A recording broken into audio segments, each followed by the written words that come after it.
topic, as you have seen, mutton and G1, importance, characteristics, and nutritional role.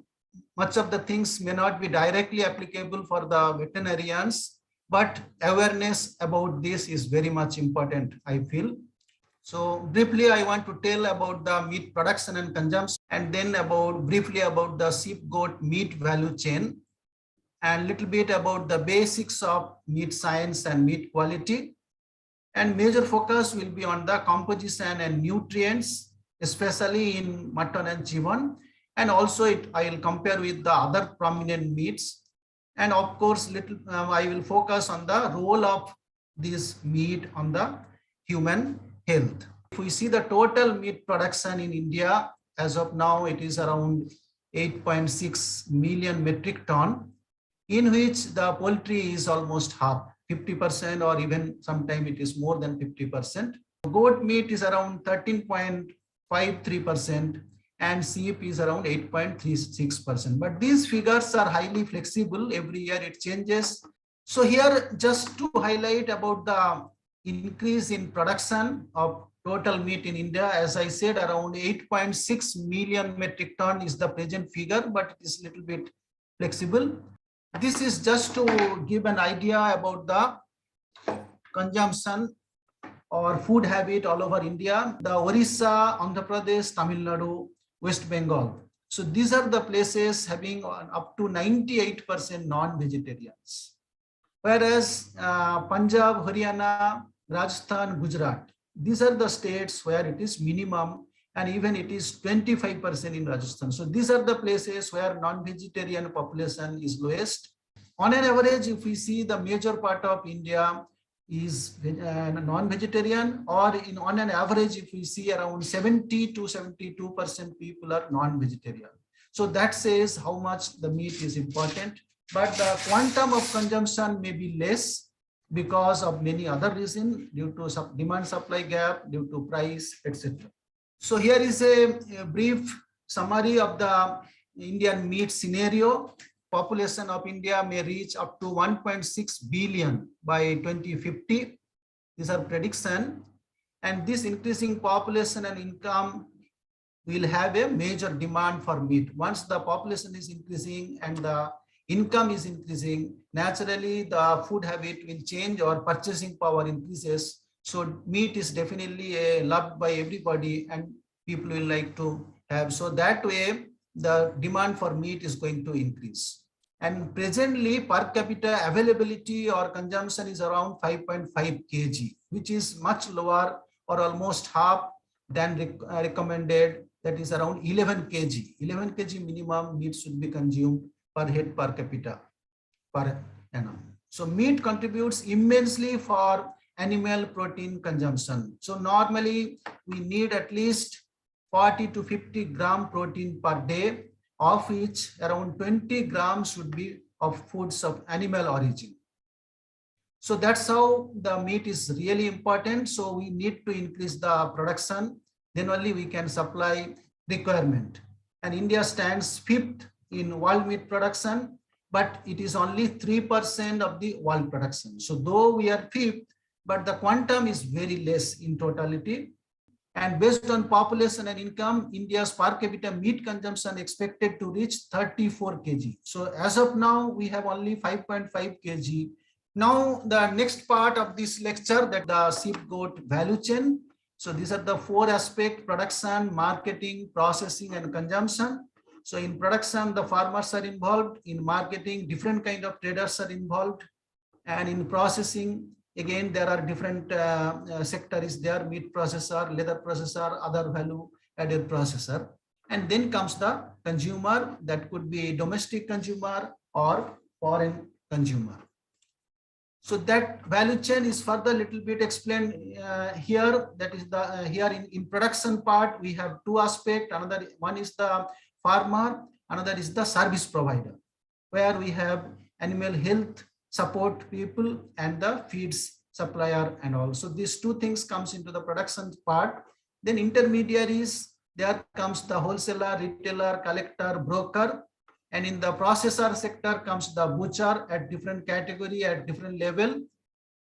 It could be individual buyers at the consumer level, individual buyers, then institutions, schools, hospitals, and urban markets. So now I will come to the actual topic, that is about meat. So as per FSSAI, that is Food Safety and Standards Act 2001, the meat is defined like all edible parts, including edible offals of any food animal slaughtered in an abattoir that are intended for or have been judged as safe and suitable for human consumption. So this is, it should be only from food animal, and only the edible portion is considered as meat. There will be outer covering which is called epimysium.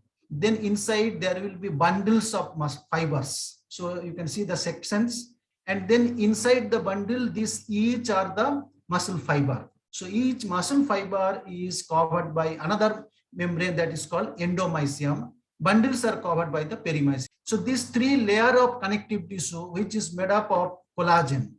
So this is important because this plays a role in the actual tenderness of meat. We always say soft meat or tough meat or hard meat. So in that toughness, the connective tissue which is covering the muscle, it has a role. So here, as I said, we have the whole muscle, then muscle bundles, and inside the bundle there is muscle fiber. Now inside the muscle fiber there are myofibrils. Here we can see myofibrils, and then from there we will see myofilaments. So one myofibril is projected here. In that we will have a difference in color, light and dark section. That is how these muscles are called as striated muscle. The skeletal muscles are called as striated muscle due to the light and dark. So there further there is a myofilament. So in that we have actin filament and myosin filament, and that microscopic, ultra microscopic structure, it will be like this. In that there is thick filament or thin filament, we say. Now this is very important when we talk of meat. So normally just after slaughter, what we have is not really the meat, that is only muscle. So it goes through a lot of changes, lot of biochemical procedures, then only it becomes meat. So after slaughter, slowly there will be lack of oxygen supply, and then muscle cannot get the energy or OTP. So normally muscle has to maintain its structure. To maintain the structure, always it needs some energy. So when no oxygen supply, there will be slowly aerobic ATP production will be stopped. So then it will go for survival mode to produce ATP by anaerobic glycolysis. So at that time it produces lactic acid, and that lactic acid deposits in the muscle and the pH goes down. So that's how there are so many other details. So ultimately in this process, the pH will go down, and that leads to some other changes, release of some important enzymes like we call catheptic enzymes. So they are in the lysosome inside the muscle cell, and from those enzymes that act in the tenderization. Now in this context, I should mention the rigor mortis. When there is no energy available, then there is a irreversible contraction, that is permanent ectomyosin bond formation. Then the whole carcass becomes stiff, or the whole muscle becomes stiff. So that time it is the most tough meat. So common people may not be knowing, if we have to eat the meat fresh, then either it should be much before the rigor mortis, or sometime we call hot meat, or we should wait for the rigor mortis to pass. All these changes should happen. Then that stiffness will slowly go, that we call resolution of rigor. In that several factors will come. One major is catheptic enzymes, and then calpains, or sometimes we call calcium activated sarcoplasmic factors. So these changes happens and leading to a lot of desirable effect. Either it becomes more soft or tender, or it produces many compounds which gives it better flavor. So this process makes it soft and tender and flavor. That's how it becomes meat. And there is a standard pattern of cutting the sheep and goat carcass, or in fact for all carcass. In this case, we call it primal cuts. And then further they are cut into smaller pieces. They are called retail cuts. Now about the meat quality parameters. So some of these parameters are very, very important about the meat quality. And one of the most important is the pH. That pH goes down due to the process of anaerobic glycolysis, and that makes desirable changes.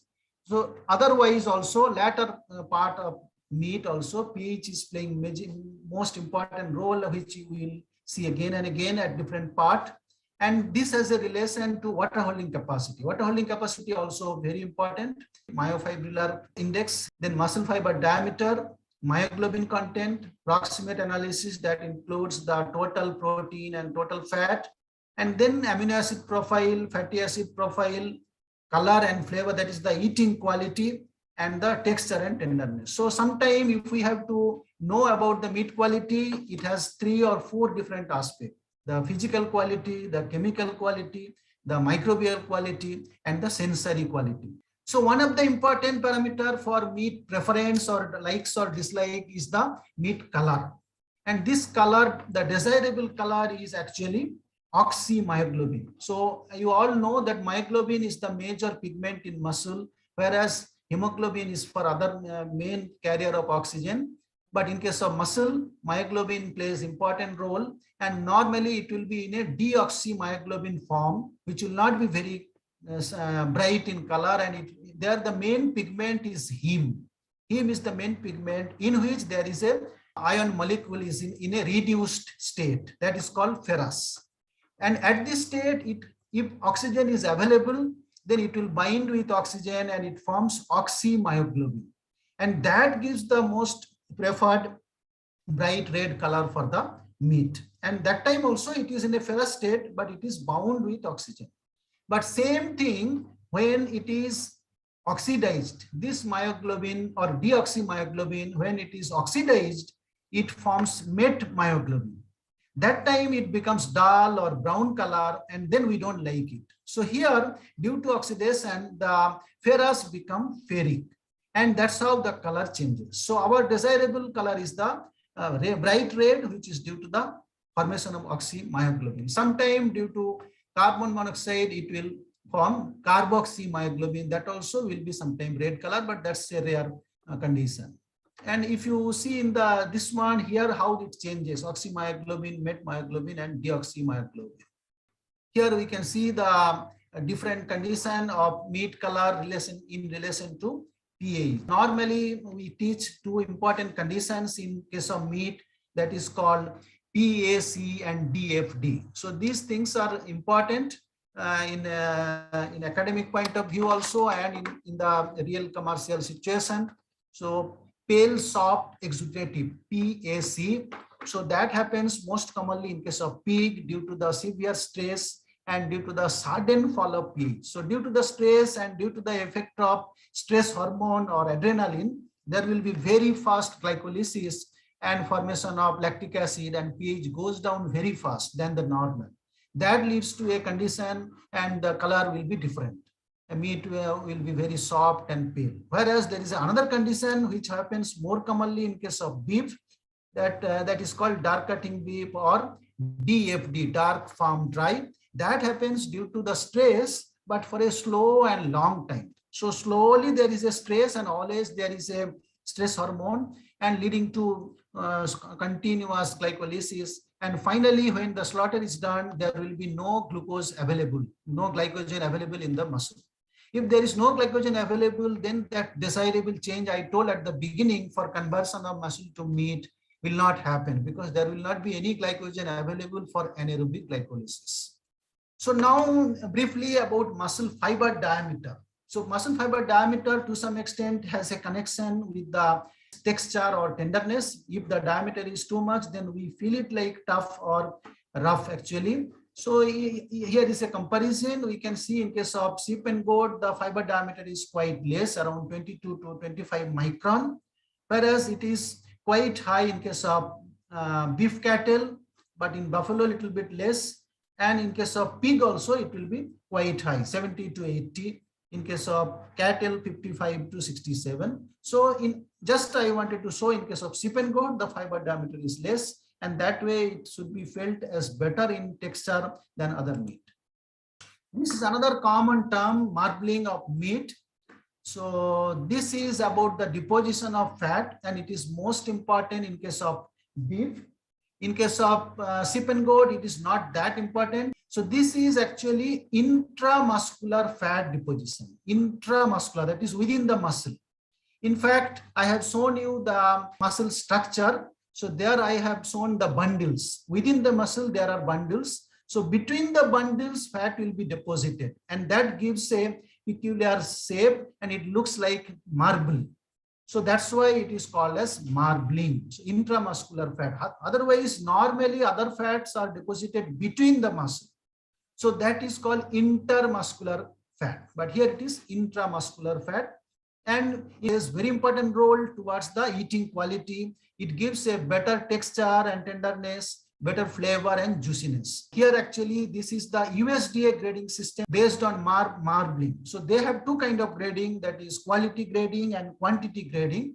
In case of quality grading, marbling is very important, and they have 4 different level of marbling. So the most high is the abundant. So here I have shown the 6 figure. The highest one is not there and last 3 is not there. So we can see the specks of fat deposition. This is a cross section at the loin eye area, that is between 12th and 13th vertebra. There is a cross section. So the latissimus dorsi muscle, when we cross it, it looks like eye, both side, and we call it loin eye area. So we will have a standard color plate on which it will be compared and grading will be done. So, but these are mostly for beef in USDA grading. This is further details.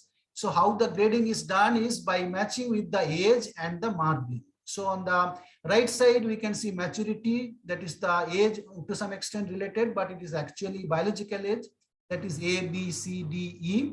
And the marbling different level from high to low, I have told earlier. So when the slightly abundant marbling and age is between A and B, then it is called prime, and that's the best quality beef.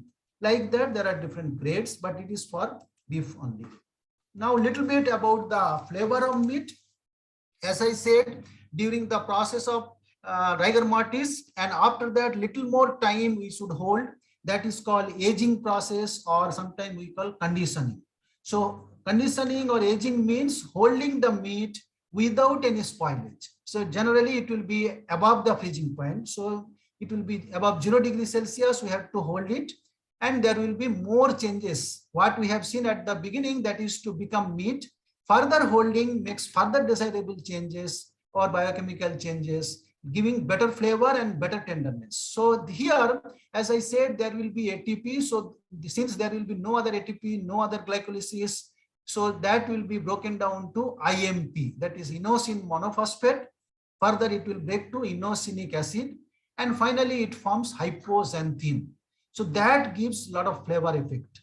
And we can measure the level of hypoxanthine when it is around 1.5 to 2 micromole. Then we call it is a optimum conditioning or aging. So this aging depends on time, temperature, and pH. So at what time, what temperature we are holding, and what is the pH condition. So as I said earlier, the pH goes down, that pH goes up to 5.4. Whereas the normal muscle, the live condition, the pH will be almost near 7 or 7.2, like that. So that pH slightly again will start increasing during this holding time. So that pH has a role, and the temperature. So if we hold it at 0 degree, it may take 10 to 13 days to have a desirable changes. Whereas when we hold it at 30 degree, same changes can happen within 10 to 13 hours. So this is due to the better higher temperature, the enzymatic reactions will be better or faster. So the desirable changes happen quickly. So here sometime we talk about the cold shortening. So generally we say that after slaughter, immediately we should not cool it too much. But again, if we hold it at higher temperature, there will be microbial growth and spoilage. So we suggest around 15 degree. It should not be going below 15 degrees Celsius till the rigor mortis is over. But at this time, there may not be undesirable changes. If we go below 15 degree before rigor mortis, then that causes some kind of shrinkage and meat becomes tough. So that is called cold shortening. And during this rigor mortis process, as I said, there will be breakdown of protein and fat, and that gives a very good flavor. Now regarding goat meat, just a very quick few points. India is the second largest goat meat producer in the world, and India produces 1097.91 tons of goat meat, which contributes 14% to the total meat. And goat meat is the most preferred meat in the country. Some part of the country, goat meat is preferred, and some part, of course, the sheep meat or mutton is preferred, like in southern part, Tamil Nadu, Andhra Pradesh, even in Jammu and Kashmir, some of these places, sheep meat is most popular, whereas in eastern part, like Odisha, Assam, Bihar, or West Bengal, the goat meat is more preferred. Now, some of the typical advantage or better quality of goat meat is it has low fat, I mean lower fat in comparison to mutton. It has a less saturated fatty acid and less cholesterol. These three things are better than mutton or sheep meat. So in that way, we can say it is healthier.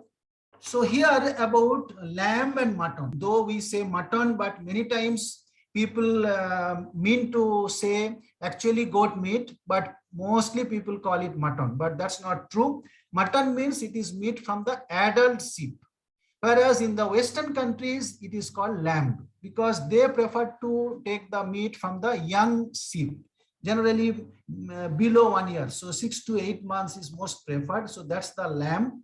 So in this case, naturally, since it is a less old, it will be more tender. And in case of mutton, it will be a little more tough. Color wise also, always the young will have a pale color and the elder one, due to the higher myoglobin, will have red color. Fat content is naturally lower in case of young one, and it is little bit higher in case of older one. And cooking, of course, in case of lamb, it is very tender, so it can be done with grilling or roasting. Whereas in case of mutton, since it is older, it will be little tough, so you need little better cooking or pressure cooking or braising. Now, just a little bit, I want to touch about the differentiation or species differentiation. But truly speaking, there is no simple way to differentiate the meat. Only we need very good laboratory and modern procedures. Then only the species can be really authentically identified, particularly when we have the ground meat or chopped meat or product. So none of these methods are going to be useful. So I am going to talk some of the very simple things when mostly the whole carcass is available. There is little bit of color difference, not much. In case of beef, the fat will be little bit yellowish, whereas in case of pork, it will be white. In case of lamb also, it will be white. The carcass, if we have the whole carcass, there will be little bit difference in their shape and size. Generally, we say the sheep carcass will be barrel shaped, and in case of goat, it will be little bit slender and slim. So there are different methods for meat species, different identification. So we classify them like physical methods, anatomical, histological, chemical methods, biological, physicochemical, and then modern methods, DNA-based methods or molecular biological techniques. So in physical method, only sheep and goat, if we see, the color is a little bit red in case of chevon, that is the goat meat. Whereas in case of mutton, it will be light to dark red. If it is lamb, it will be little bit lighter in color. If it is older, that is mutton, it will be dark color. Then consistency, in case of goat meat, it is more firm. In case of odor, as you all know, it is having a goaty odor in case of chevon, whereas in case of sheep, it is a ammoniacal odor. Then fat characteristics. So color, in case of chevon, it will be pure white, whereas in case of mutton, it will be just white. The consistency, in case of mutton, it is more hard and firm. So these are the basic difference if we have the mutton and chevon side by side. There is certain anatomical method that is based on the dentition formula. As we veterinarian, we should know the dentition formula. So in case of sheep and goat, it is same. So we can't differentiate.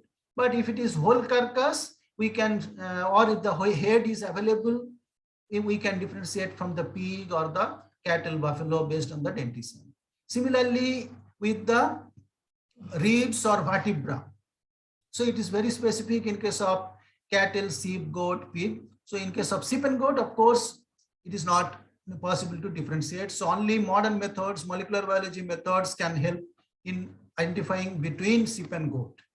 Then there are histological methods, as I told earlier, that is the diameter. Diameter has got a difference, and we can microscopically measure this fiber diameter with ocular micrometer and all that. Sometimes we do all this practical, but again, it is not very authentic to identify between two small pieces of muscle. And muscle fiber in case of buffalo is a little bit smaller, I told, and they are polygonal in cross section compared to large and irregular muscle fiber of ox. So cattle and buffalo, there is some difference in their shape and size. So if we go by fiber diameter size, as I said earlier, the pig is the biggest diameter, then beef, then buffalo, then sheep, then goat, and then poultry. Now the chemical methods. So chemically, certain differences are there between species. So first is the fat percent. The fat percentage is comparatively higher in mutton. This is up to 13%, whereas in G1 it is 3 to 4%. In pork also it is less. Beef, of course, this composition will vary depending on many other factors, the production pattern and other different kind of muscle, different parts are taken. So these are again not very suitable, or at a field level they are not very authentic. Myoglobin content is another chemical parameter, particularly in case of horse, and the myoglobin content is very high, about 0.71%. Glycogen content, again, it is quite high in case of horse flesh. Then characteristics of fat. So one of the parameter is refractive index. Refractive index in case of horse, it is very high. In case of ox, it is little less, and in case of pig, again, little high. Iodine number. This is related to the unsaturation in the fatty acids. So in case of fat, it is 70 to 85. This is the number actually depends on the unsaturation or number of double bonds. So in case of lard, 50 to 70. In case of ox and sheep, 35 to 46. Because sheep and goat or beef, they have comparatively lesser unsaturated fatty acid than the lard. Then sometimes fatty acid analysis, like some particular amino acids like linoleic acid is quite high in case of horse, and even sometimes it is less than 0.1% in other fats. Next part is about the nutritive value and composition. So as we all know, meat is a very important source of nutrient in human diet, and it is an excellent source of protein with all important essential amino acids. So you all will be aware that what is essential amino acid in case of human. So those amino acids must be supplied through food. So they are called essential amino acid, and they are quite in good quantity in case of foods of animal origin and especially in meat. And this meat is also a valuable source of B complex vitamin and some of the important minerals like iron, zinc, selenium, manganese. These micronutrients plays very important role in our physiology, and that's how the meat is a very good source and very important food in our diet. That is how it is expressed is biological value of the protein. So protein quality is expressed by biological value. So in case of meat, it is quite high, and generally it is compared with egg protein. Egg protein has got the highest biological value. Then it is micronutrient, as I said, both some of the important minerals and some of the B vitamins. So it's a most healthy, balanced diet, which include the lean meat. So here actually in case of muscle composition, very quickly. So this is almost 75% is water and around 19 to 20% protein, in which there are three different categories: myofibrillar protein, sarcoplasmic protein, and connective tissue protein. And then there are some soluble substance, vitamins and minerals. So in the minerals, of course, the potassium, phosphorus, sodium, magnesium, calcium, zinc, they are all very, very important. So this is a comparative composition of different meat. That is a raw meat actually. So if we mainly focus on the lamb and chicken, So water content is slightly higher here in case of goat, but protein content is also higher because the fat content is less. So when the fat is less, automatically the water content will be little higher. Then minerals almost in a similar condition, and we will see later the other fat qualities. There are a lot of differences between these two. So here is the nutrient composition. If we compare, especially between goat and lamb, the calories are little higher in lamb or mutton because it has got more fat. Cholesterol is slightly lower in goat. The total fat, as I said, it is lower 3-4% in case of goat, whereas up to 10 to 15% in case of mutton. The saturated fatty acid is quite lower in case of goat. That's how it is. It seems to be better for health, whereas saturated fatty acid is little higher. So that only seems to be more, bad for the health. Then protein a little higher in case of goat, iron slightly higher in case of goat meat. So a little more details if we go, as I said, up to 75% is the water in case of muscle, of which 70% of fresh meat is located in myofibrils. So I mentioned the structure of muscle to connect all these things. So myofibrils are there inside each muscle fiber, myofibrils, and inside the fibrils there are myofilaments. So myofibril, and I told myofibrillar protein, that is almost 11%, the major protein. So that holds much of the water. So why it is important? Holding of water is very important. I told one of the quality parameter is water holding capacity. So this water holding depends on the quality of the protein, especially myofibrillar protein. And if the water is hold, then only quality of meat will be better in terms of juiciness and tenderness. So in case of muscle here, much of the water remains as free water, and some part is remained as bound water. So higher pH results in retention of excess water. So I told pH has an important role. So after the rigor mortis, I told there is a ultimate pH of 5.4. Later slowly it will go up, and then it helps in better water holding capacity. So that changes happens during aging or conditioning, and the pH is increased. That helps in better water holding capacity and makes the meat better or juicy. So an increase in the pH increases the water holding capacity. That is because of the ionization of carboxylic group in the peptide chains, and there will be more ions available for binding the water in the form of hydrogen bonding, and that's how water holding capacity increases. So this is about the protein in meat. As I said, protein is one of the most important nutrient, and meat is important mainly for protein, but of course all other things. So this protein has got very high biological value. They are rich in essential amino acids, and their deficiency of these amino acids leading to malnutrition. The major protein I said myofibrillar protein, but next is the sarcoplasmic protein. That is within the muscle cell. There are large amount of enzymes and the myoglobin. So they together makes the sarcoplasmic protein. And the third category is the connective tissue protein. As I told at the beginning, there are connective tissue covering like epimysium, perimysium, and endomysium. They are all connective tissue proteins, and mainly they have collagen. So they are the other part of the proteins. So protein content already I have told at few places. In case of raw, and then in case of cooked it increases because some amount of water goes away. Because of that, if we go by percentage, that is protein available from 100 gram cooked meat, it could be little higher. So because of the loss of water. In most countries, the average protein intakes are far below the requirement. And in case of India, I said the minimum recommended is 11 gram, and we are taking on an average only 5.5. So roughly we need to have around 55 gram per day for men and 45 gram per day for women. In a simple way, actually, it is recommended like 1 gram per kg body weight. But sometimes it may vary between the individual depending on many other factors, depending on the lifestyle and biological conditions, etc. So of this minimum 20 gram of protein from animal origin is required.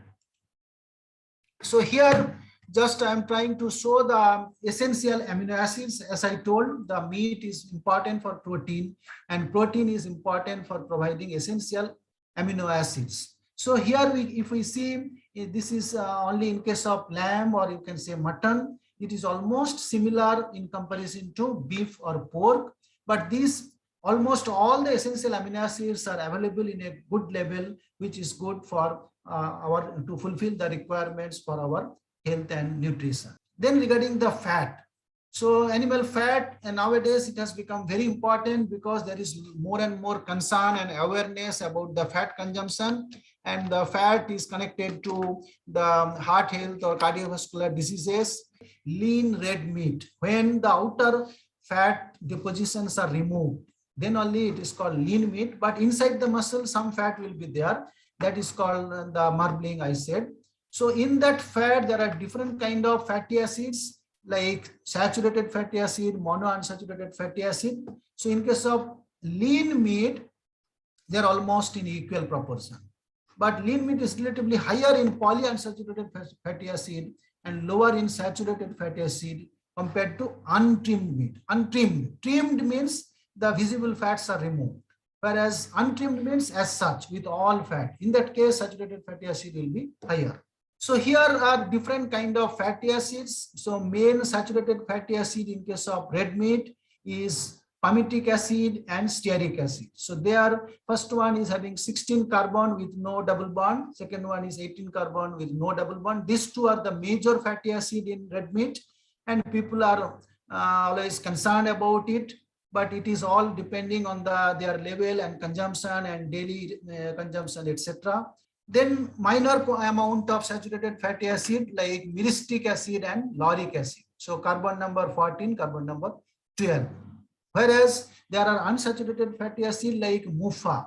The MUFA is lean meat in which there will be MUFA, that is monounsaturated fatty acid like oleic acid and palmitoleic acid. So stearic acid, same carbon number, if has got one double bond, it is called oleic acid.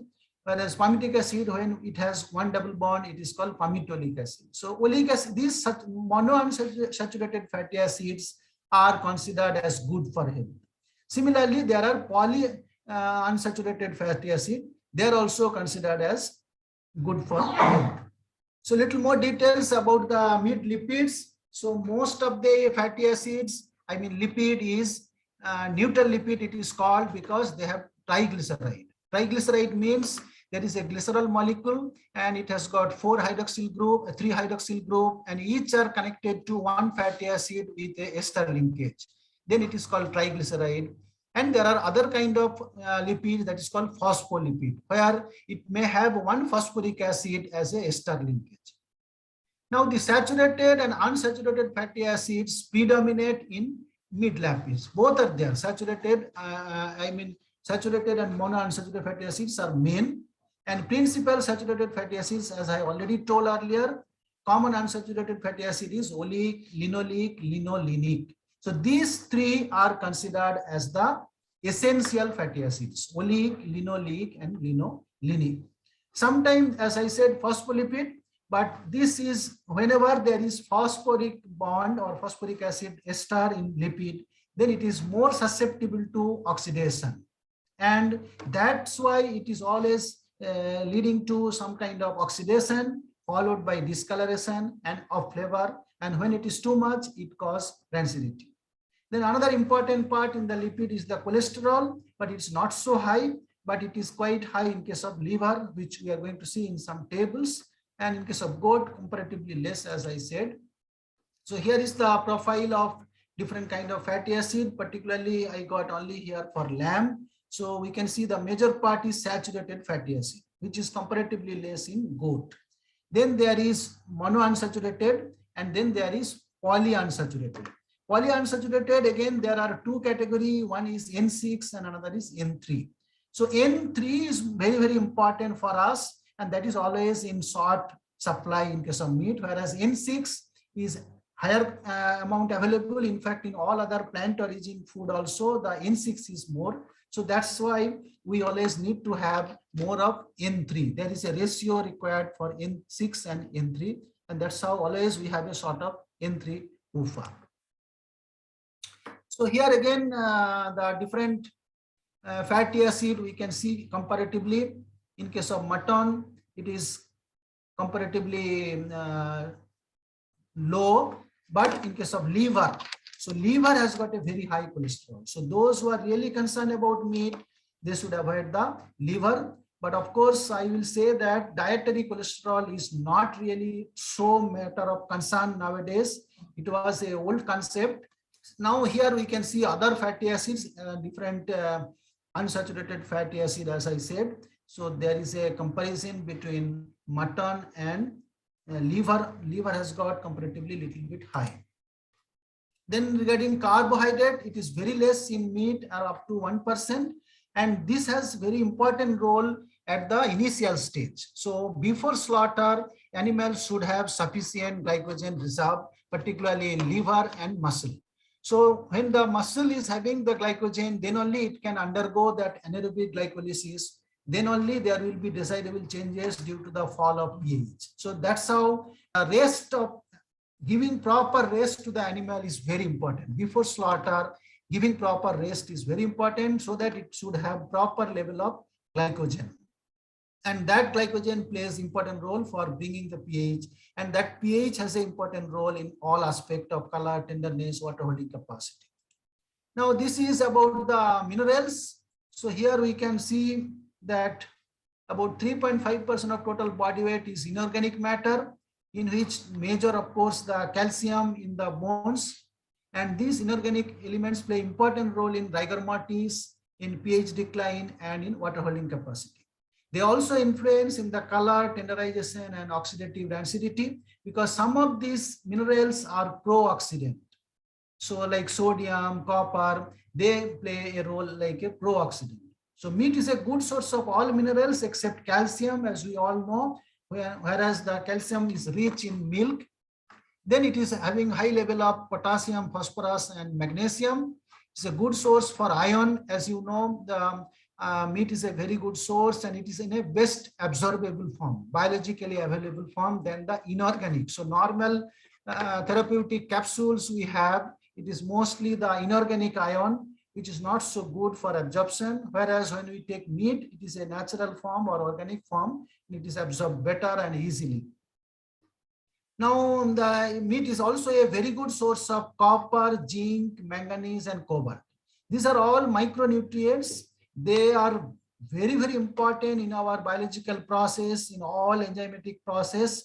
Their requirement is very less, but meat is a very good source for all these minerals, which are very, very important actually. So here is a list of mutton, different kind of minerals. They are quite in a good quantity. So in case of iron, we can see it is a very good level of iron, phosphorus, particularly, as I said, the zinc. Zinc is very, very important, and copper. These two are very, very important from meat. Then vitamins. So vitamin content is variable to species, age, and nutritional status and breed. Of course, different species and different nutritional status makes a lot of difference.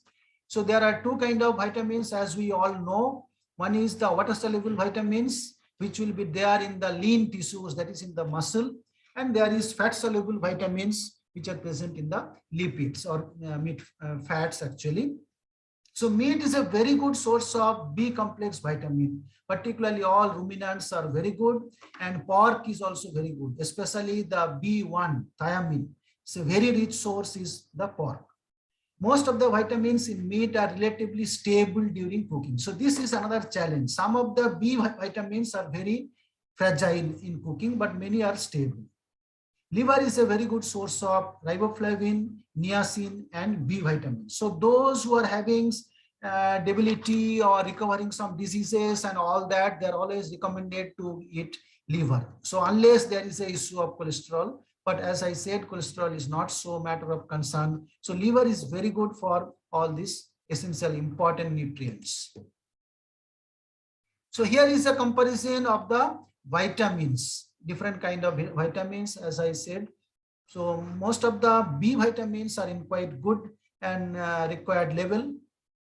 So here is a overall about the different nutrients in common sense in the meat. So as I said, protein around 22. So these figures are little bit variable depending on the, sometime it is raw meat, sometime it is cooked meat, or sometime different kind of muscle or different kind of products. So that's why these figures may be slightly variable. So iron, magnesium 20 mg, phosphorus 201 mg, riboflavin, niacin, vitamin B6, thiamine, selenium. Selenium is a very important mineral which has got very important role in many enzyme process or as an antioxidant. Then omega-3 fatty acids. So animal origin foods are very good source, particularly in meat and fish, and that has a very important role as I mentioned already. Vitamin B12, 3.2 microgram. So this is about the micronutrients. There is a comparison between beef, lamb, and pork. Almost it is in the similar level. There is not much difference. We can see that zinc is a very good source, ions, and other minerals. So overall, if we see the goat meat quality, as I already mentioned, it is easily digestible and has an advantage of supplying high quality protein irrespective of breed and age. And it contains around 12 mg calcium and 139 mg phosphorus, 4.5 microgram of folic acid. It's a very important nutrient, vitamin, 2.8 microgram B12, and 118 kilocalorie of 100 gram in meat. That is quite lower side, very low energy. Regarding the goat fat, I have already told an essential dietary component providing both energy and essential fatty acids. It's a good source of fatty acids. Goat deposit higher amount of polyunsaturated fatty acid. I said already, it is low in saturated fatty acid, low in cholesterol, whereas better in PUFA, polyunsaturated fatty acid is better, and monounsaturated fatty acid is good, whereas saturated fatty acid is less. So that's how it is better. There is a quick comparison between goat and lamb, and fat is less in goat. So this is again some of the minerals. Sometimes there is slight differences, like in case of goat, iron is more, potassium is more, zinc is slightly more, choline slightly more, vitamins are almost in the similar range. Selenium is more in case of mutton or sheep meat. Some other monounsaturated fatty acids are comparatively high in sheep meat. So here is a comparison with goat and beef meat. So here again we can see the calorie is less, protein is comparatively high, fat is low, as I have already said earlier, saturated fatty acid less in comparison to beef, cholesterol is less, iron is high, I told earlier, potassium is little higher, and zinc is almost comparable. Now we are going to the last part of this lecture, that is the role of meat on health in general and few important points. So there are a lot of studies related to the role of meat in health. So some of the important beneficial effect of meat here is very precisely mentioned, like it is good in insomnia, in concentration improvement, in case of reduces the risk of heart disease. This is the very controversial point, but we cannot go for much details. Then there is, sometimes it helps in prevention of depression. It triggers memory, enhances muscle growth, prevents aging. Due to the all important trace elements, it has very good impact on the physiology and prevents aging, prevents anemia because it's a very good source of iron. So again, little bit more details about the health benefits of meat due to low levels of sodium. So sodium is less, so which is a matter of concern for our health. But of course, there was a lot of controversy related to processed meat, especially the cured meat or cured and smoked meat. There a high amount of salt is added. In that case, of course, it is a concern, and WHO has highlighted it strongly. Sometimes this cured and smoked meat causes cancer and all, but those are sometimes highly controversial. But so it is on anemia, depression, as I said, nervous system. It has a very good impact due to the important nutrients, B vitamins, as I said, and omega-3 fatty acids. So meats are very good source of omega-3 fatty acid. And another important is the CLA, that is conjugated linoleic acid. So regarding the role of fat or polyunsaturated fatty acid and its impact on the health. So meat is a very good source of essential fatty acid, and also the N3 PUFA, that is the omega-3 fatty acid. It is very, very important. Omega-3 fatty acid, sometimes it is called EPA and DHA, eicosapentaenoic pentaenoic acid and docosahexaenoic acid. So fish is, of course, is a very good source of all this, but meat is also good. Now, it is well established that intake of long chain polyunsaturated fatty acid is associated with reduced risk of atherosclerosis or heart attack or cancer. So that's how the PUFA plays an important role. And particularly in case of goat meat, as I said, saturated fatty acid is less, and the MUFA and PUFA is comparatively higher. And of course, it is a very good contribution from meat towards the omega-3 fatty acid and also from fish. Iron, as I mentioned, it is a best source for iron and most biologically available because it is in heme form, whereas non-heme form or the inorganic source is not so good. Most of the time, the young girls or women are always suffering due to iron deficiency anemia. So for that, this meat consumption is one of the best way to solve it. Zinc, as I said, is a very important role in the physiology in different aspects like cell division, growth, tissue repair, and many other things in immune system and all. So meat is a very good source of zinc and in a better bioavailable source.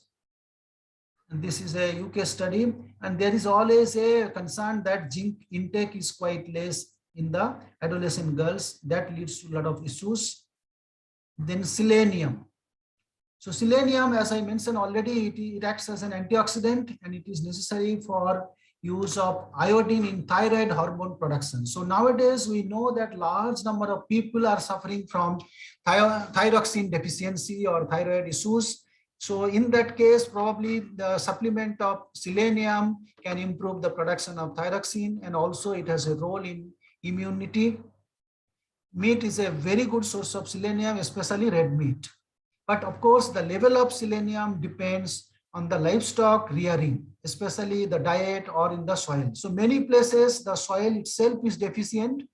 When the soil is deficient in particular minerals, automatically the fodders, feed, grains, everything will be reflected there. That will be reflected in the animal, and even that has the connection on the human health also. That's how the soil, plant, animal, and human health is connected. So intake of this is a study about UK and Europe about the reduced intake of selenium. So definitely in Indian condition, of course, this needs to be studied. I told about the CLA, that is the conjugated linoleic acid. This is very, very important, and it is available only from the meat and milk. So this is produced only by the ruminants. It goes to the meat, fat. This is a part of the fat only, or it will be in the milk. So this CLA has an important role in the in our body, and it is considered as a functional ingredient. So when meat is having such important ingredients like CLA, omega-3, or selenium, or zinc, which has important biological role, so that's how meat can be considered as a special food or functional food as per definition also. So here is the level of lamb, which has got a good amount of CLA. So role of CLA, as I was mentioning, it can reduce the cancer, or it has anti-tumor property. So many studies has proved it in skin tumor, in stomach tumor, in mammary tumor. It has got a role, and several other cases also it found to have important role, particularly colorectal cancer, etc. So commonly, many people nowadays are complaining that meat eating leads to cancer, especially the colorectal cancer, but they are not very valid or not easily acceptable. These are highly controversial. Sometimes some data shows it, but without any proper extensive verification. So many times they say that highest consumers of red meat has got the higher colorectal cancer. But here I can tell two things. One is it is based on the US consumption, I mean Western people, where the meat is consumed too much. So people will eat meat every day, and every day on an average it will be 500 grams. Then it's a matter of concern, particularly of red meat. And the second thing is the studies are not very conclusive, or there is not much proper statistical significance. So one is the studies are not proper. Another is those who are eating too much of red meat every day. For them, it's a matter of concern. But if we see our condition, we are far, far below the minimum requirement. So we need not be concerned about the relation of red meat and health or cardiovascular disease or cancer. So next one is about the cardiovascular disease. This is again all the time connected with that. The red meat can cause cardiovascular disease. And it is a common feeling by the medicos, and there is always an information gap. So as I said, in case of goat meat, saturated fatty acid is less, whereas in case of sheep meat, it is comparatively higher. So the blame is saturated fatty acid has a link towards the cardiovascular disease. But the other components like this PUFA or MUFA or this omega-3, they have a very important role in the cardiac health or cardiovascular disease.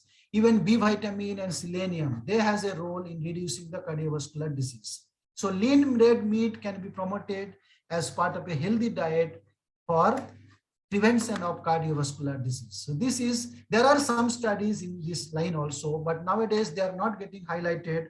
Mostly the negative things are highlighted. So there are a lot of opinion around the world about the red meat, but this is highly debatable, needs separate discussion, separate lectures and all that. Meat can make an important contribution to nutrient intakes in the diet and play a major role in human health. Lean red meat contributes protein, that is very important, very good quality and very high biological value.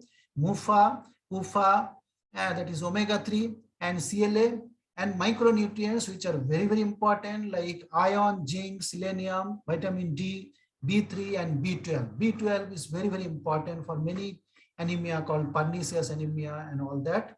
So some of these nutrients are more bioavailable in meat than alternative food sources.